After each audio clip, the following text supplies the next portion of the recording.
ध्वनिर्वर्णा पदं वाक्यमित्यास्पदचतुष्टयम् यस्याः सूक्ष्मादिभेदे वाग्देवीं तामुपास्महे।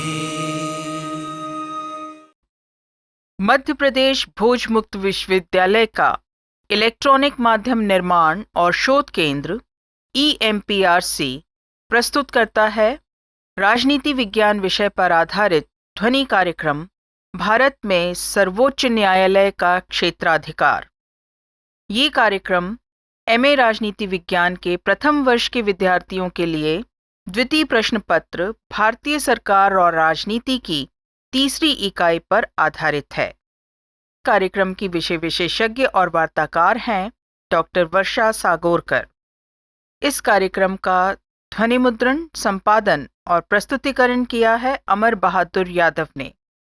तो साथियों, आइए सुनते हैं राजनीति विज्ञान विषय पर आधारित ध्वनि कार्यक्रम भारत में सर्वोच्च न्यायालय का क्षेत्राधिकार।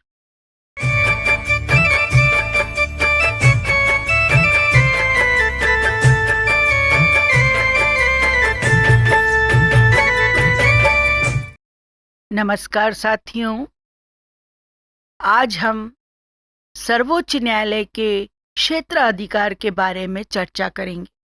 पूर्व के व्याख्यान में मैंने आपको बताया कि किस प्रकार हमारे देश में संघीय व्यवस्था होने के बावजूद एकीकृत न्यायपालिका की व्यवस्था की गई है। न्यायपालिका की स्वतंत्रता, न्यायाधीशों की योग्यताएं, वेतन भत्ते आदि के ऊपर हम चर्चा कर चुके हैं। आज हम चर्चा करेंगे उनके क्षेत्राधिकार, जिसको कि कार्य और शक्तियां आदि नामों से भी पुकारा जाता है।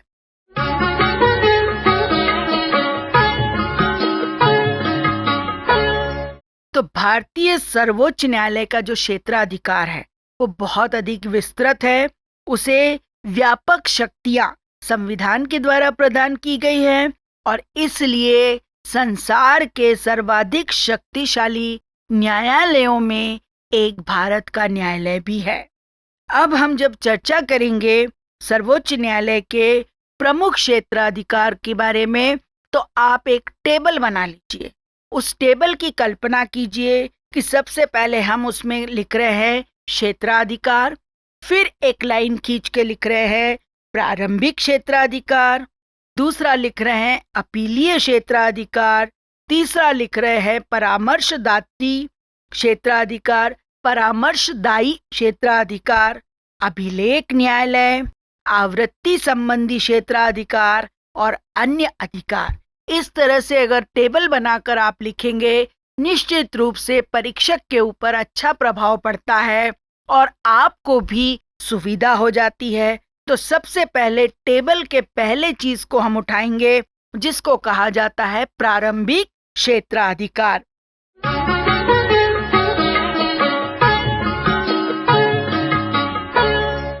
सर्वोच्च न्यायालय के प्रारंभिक क्षेत्राधिकार के अंतर्गत वे सभी विवाद आते हैं जो सीधे सर्वोच्च न्यायालय में दायर किए जाते हैं।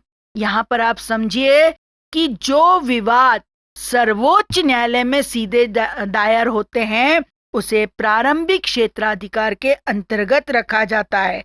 प्रारंभिक क्षेत्राधिकार को भी हम दो भागों में विभाजित करते हैं, एकमेव प्रारंभिक क्षेत्राधिकार और दूसरा समवर्ती प्रारंभिक क्षेत्राधिकार। सबसे पहले हम एकमेव प्रारंभिक क्षेत्राधिकार के बारे में पढ़ेंगे या जानेंगे।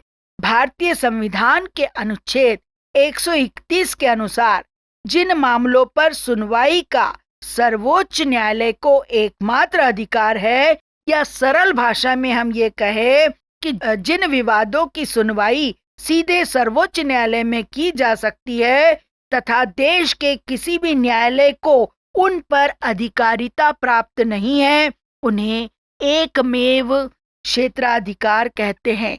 एकमेव प्रारंभिक क्षेत्राधिकार कहा जाता है। इसके अंतर्गत 3 तरह के मामले रखे जाते हैं। किसमें? एकमेव प्रारंभिक क्षेत्राधिकार के अंतर्गत।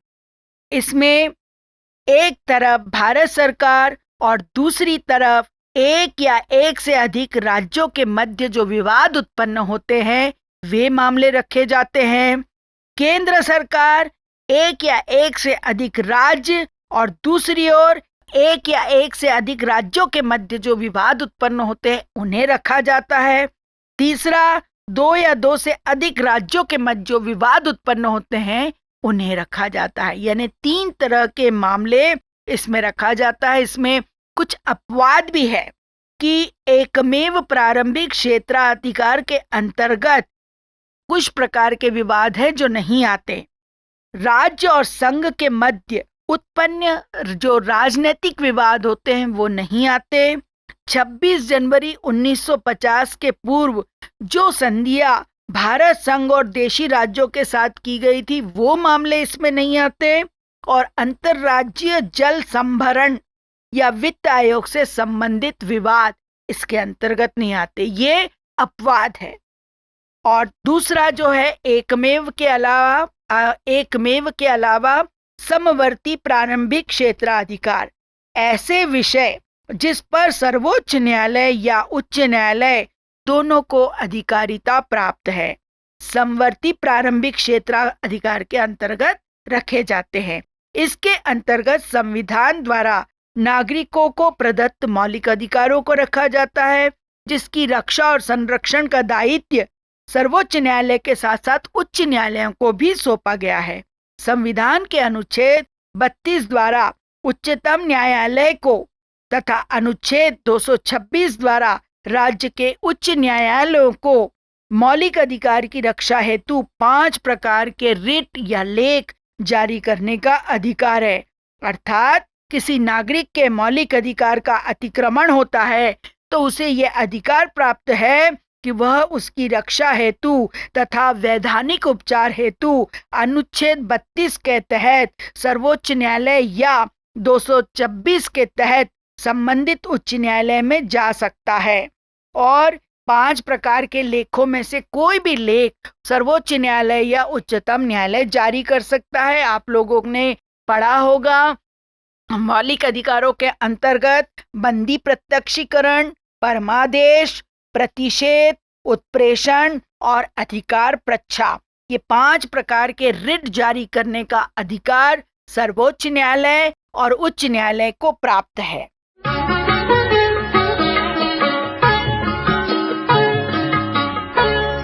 अब हम टेबल के दूसरे इसके ऊपर आते हैं। उसमें है अपीलीय क्षेत्राधिकार।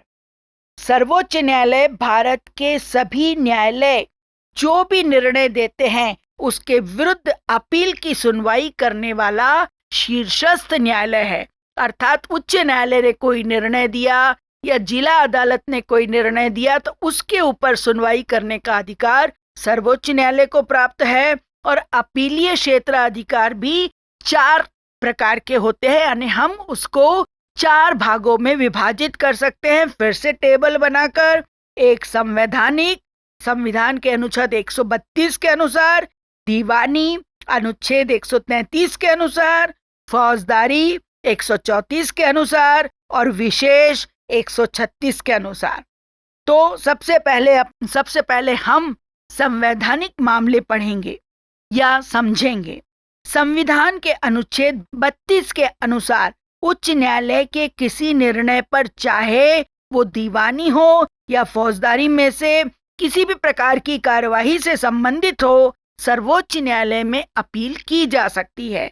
यदि उच्च न्यायालय ये प्रमाणित कर दे कि विवाद में विधि की व्याख्या की आवश्यकता है तो भारत के राज्य क्षेत्र में से किसी भी उच्च न्यायालय के दीवानी अथवा फौजदारी संबंधी निर्णय, आज्ञप्ति तथा अपील आदेश के विरुद्ध सर्वोच्च न्यायालय में अपील की जा सकती है।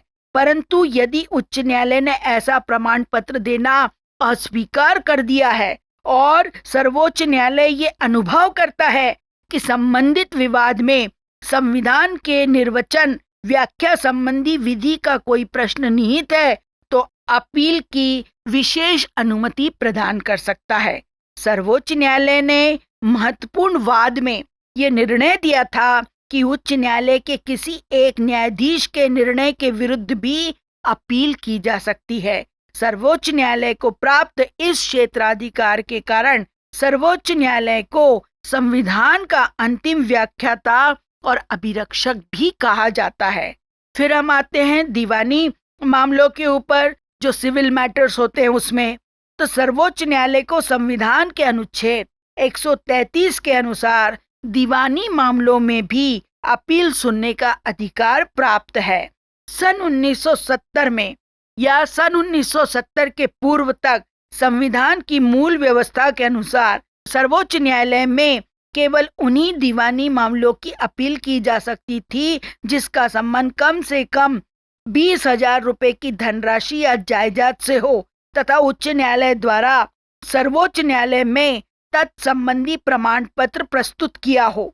सन 1970 में संसद में एक अधिनियम द्वारा धनराशि को बढ़ाकर न्यूनतम 1 लाख कर दिया गया, परंतु उसी समय विधि आयोग ने दीवानी अपील हेतु न्यूनतम धनराशि की सीमा हटा देने का सुझाव दिया। फलतः सरकार द्वारा 1972 में 30वें संवैधानिक संशोधन द्वारा निश्चित धनराशि संबंधी सीमा को हटा दिया गया।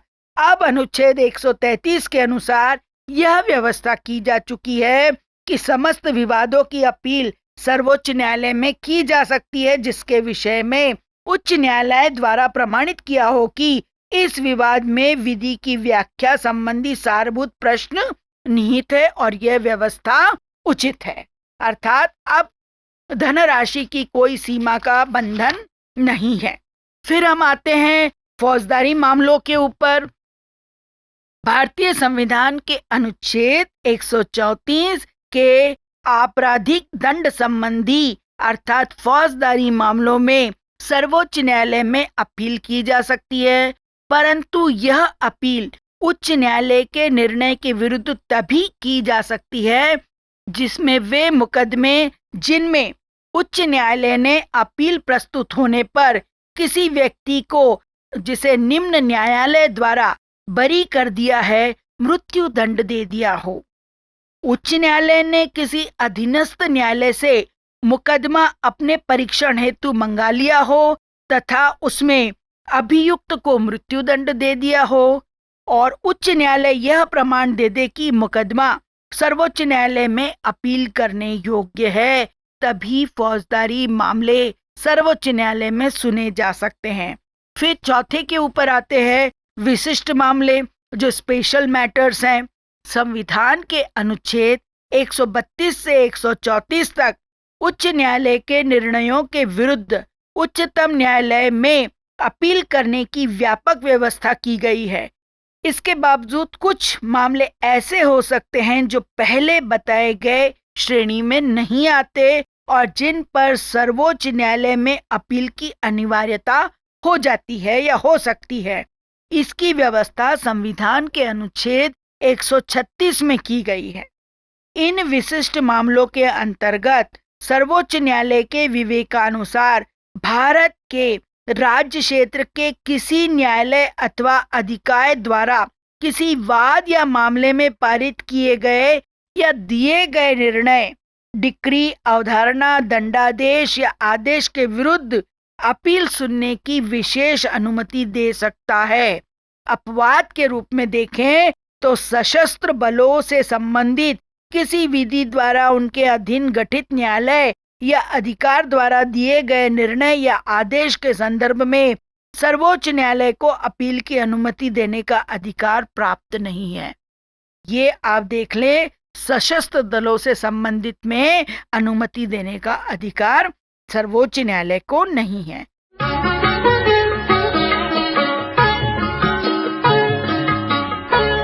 अब हम दूसरे अधिकार की ओर आते हैं, परामर्श संबंधी क्षेत्राधिकार। अभी तक जितना भी हम सुन रहे थे या पढ़ रहे थे वो 2 प्रकार के अधिकार हमने देखे, प्रारंभिक क्षेत्राधिकार और अपीलीय क्षेत्राधिकार। अब तीसरे के ऊपर आते हैं, वो है परामर्श संबंधी क्षेत्राधिकार।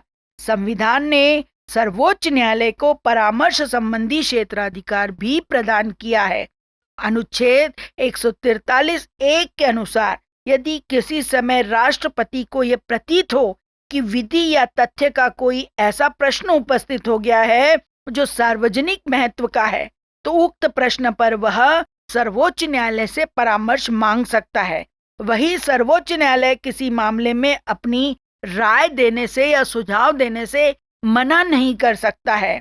उल्लेखनीय है कि 24 अक्टूबर 1994 को राम जन्मभूमि बाबरी मस्जिद के मामले में तत्कालीन मुख्य न्यायाधीश न्यायमूर्ति M.N. वेंकटचलैया की अध्यक्षता वाली खंडपीठ ने राष्ट्रपति द्वारा मांगी गई राय का कोई जवाब देने से इनकार कर दिया था, परंतु अनुच्छेद 143(2) के अंतर्गत राष्ट्रपति यदि संघ और राज्य या राज्यों के मध्य के पारस्परिक विवादों के संदर्भ में सर्वोच्च न्यायालय का विचार चाहता है, तो ऐसी परिस्थिति में न्यायालय को अपनी राय राष्ट्रपति को देना ही पड़ती है या देना आवश्यक है। सर्वोच्च न्यायालय द्वारा दिए गए परामर्श को स्वीकार करना या न करना ये राष्ट्रपति की इच्छा के ऊपर निर्भर करता है।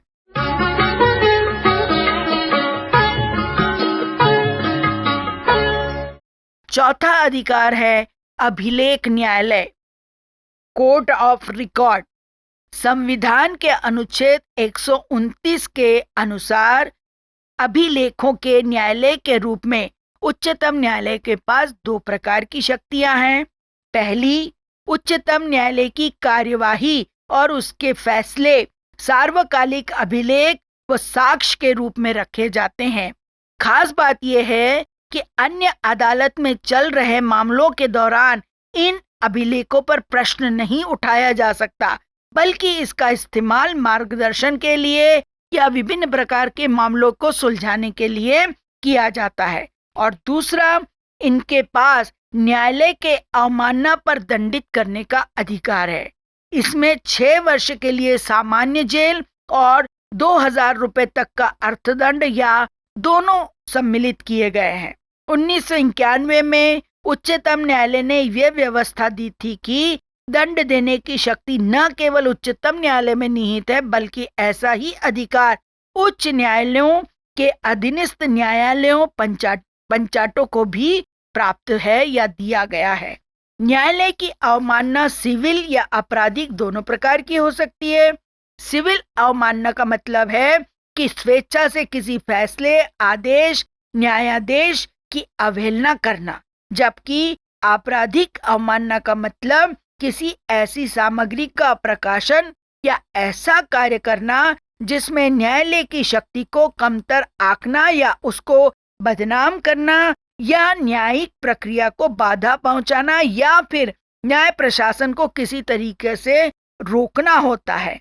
हालांकि इस मामले का निर्दोष प्रकाशन और उसका वितरण न्यायिक कार्यवाही रिपोर्ट की निष्पक्ष उचित आलोचना और प्रशासनिक दिशा में इस पर टिप्पणी को न्यायालय की अवमानना नहीं माना जाएगा।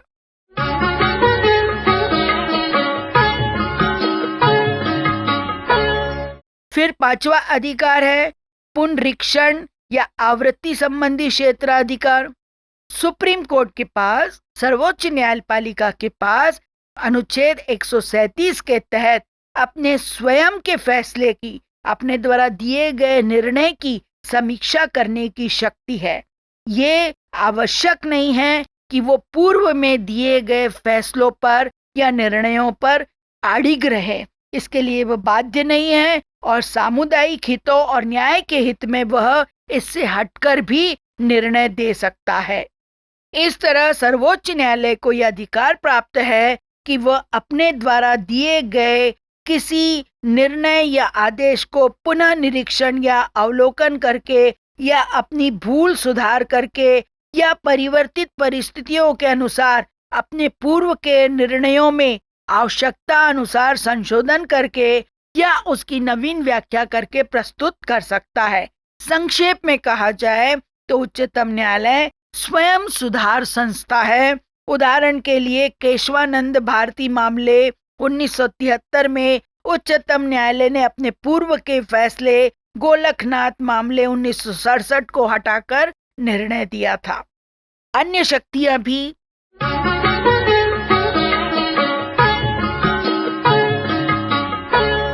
सर्वोच्च न्यायालय को प्राप्त है। सर्वोच्च न्यायालय में जितनी शक्तियां दी गई हैं, उन शक्तियों के अतिरिक्त कुछ अन्य शक्तियां भी सर्वोच्च न्यायालय को दी गई है, जैसे कि वह राष्ट्रपति और उपराष्ट्रपति के निर्वाचन के संबंध में किसी प्रकार के विवाद का निपटारा करता है। इस संबंध में मूल, विशेष या अंतिम व्यवस्थापक सर्वोच्च न्यायालय ही होता है। वह संघ लोक सेवा आयोग के अध्यक्ष और सदस्यों के व्यवहार एवं आचरण की जांच करता है। यदि वह उन्हें दुर्व्यवहार का दोषी पाता है तो राष्ट्रपति से उन्हें हटाने की सिफारिश कर सकता है। उच्चतम न्यायालय द्वारा दी गई इस सलाह को मानने के लिए राष्ट्रपति बाध्य नहीं होता, यानी राष्ट्रपति की इच्छा है कि उसे स्वीकार करे अथवा न करे। सर्वोच्च न्यायालय को संविधान की व्याख्या का अंतिम और पूर्ण अधिकार है, जो उसे मुख्यतः अनुच्छेद 133, 132 और 133 से प्राप्त होता है। अनुच्छेद 139(1) के तहत सर्वोच्च न्यायालय उच्च न्यायालयों में लंबित पड़े मामलों को मंगवा सकता है, उसका निर्णय दे सकता है, उसका निपटारा कर सकता है।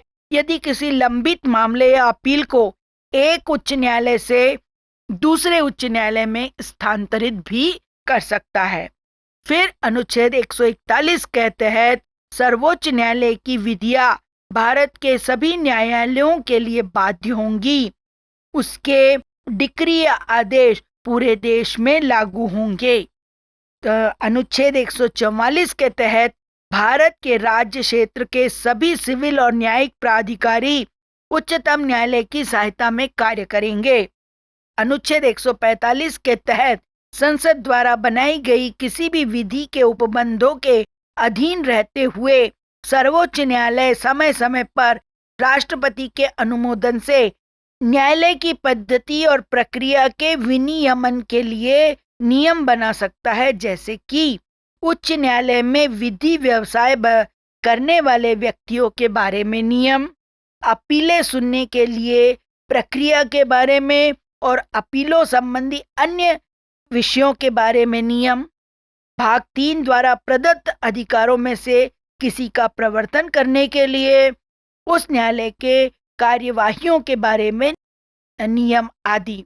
अनुच्छेद 146 के तहत उच्चतम न्यायालय के अधिकारियों और कर्मचारियों की सेवा शर्तों को निर्धारित करने का अधिकार भारत के मुख्य न्यायाधीश, अन्य न्यायाधीश या अधिकारी जिसे भारत के मुख्य न्यायाधीश ने इस प्रयोजन के लिए अधिकृत किया हो को दिया गया है। परंतु ऐसे नियम जो वेतन, भत्ते, छुट्टी या पेंशन से संबंधित होगी, उसमें राष्ट्रपति के अनुमोदन की अपेक्षा होगी। सर्वोच्च न्यायालय को देश के सभी न्यायालयों, पंचायतों आदि का न्यायिक अधीक्षण करने का अधिकार प्राप्त है।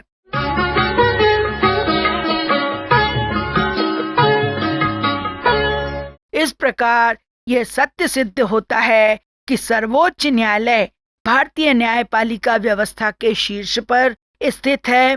उसे अत्यधिक व्यापक और महत्वपूर्ण अधिकार प्रदान किए गए हैं। साधारणतः दीवानी, फौजदारी, संवैधानिक आदि सभी प्रकार के मामले में अंतिम निर्णय करने वाली भारत की सर्वोच्च संस्था सर्वोच्च न्यायालय है। इसके निर्णय अंतिम और सभी देश के जो उच्च न्यायालय हैं उनके लिए या अन्य न्यायालय हैं उनके लिए यह मान्य होते हैं। यह संघ और इकाइयों के मध्य अधिकार संबंधी विवादों का भी निर्णय करते हैं और साथ ही वह संविधान का व्याख्याकार और संरक्षक भी है।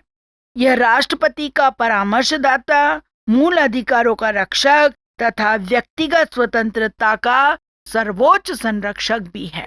इस प्रकार हम देखते हैं कि सर्वोच्च न्यायालय अपने आप में एक स्वतंत्र संस्था है। विभिन्न प्रकार के शस्त्रों से, यानी कहना चाहिए कि बहुत सारे अधिकार उनको दिए गए हैं और वो व्यक्ति की स्वतंत्रता के क्षेत्र में, संविधान की रक्षा के क्षेत्र में निरंतर कार्य करती जा रही है। निश्चित रूप से क्षेत्राधिकार के बारे में आपको जानकारी प्राप्त हुई है। अगले व्याख्यान में हम न्यायिक पुनरावलोकन और न्यायिक सक्रियता क्या है इसके बारे में चर्चा करेंगे। नमस्कार।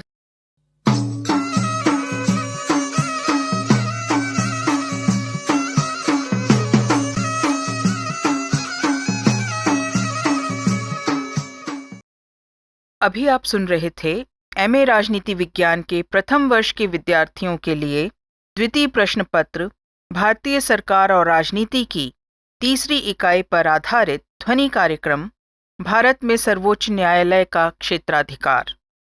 इस कार्यक्रम की विषय विशेषज्ञ और वार्ताकार थीं डॉक्टर वर्षा सागोरकर, उद्घोषिका थीं डॉक्टर अनीता कौशल, समन्वय किया तरुण सेन ने, स्टूडियो सहायक थे भागचंद साहू और इस कार्यक्रम का ध्वनि अंकन, संपादन और प्रस्तुतिकरण किया अमर बहादुर यादव ने। ये शैक्षणिक ध्वनि कार्यक्रम मध्य प्रदेश भोज मुक्त विश्वविद्यालय के इलेक्ट्रॉनिक माध्यम निर्माण और शोध केंद्र द्वारा निर्मित किया गया।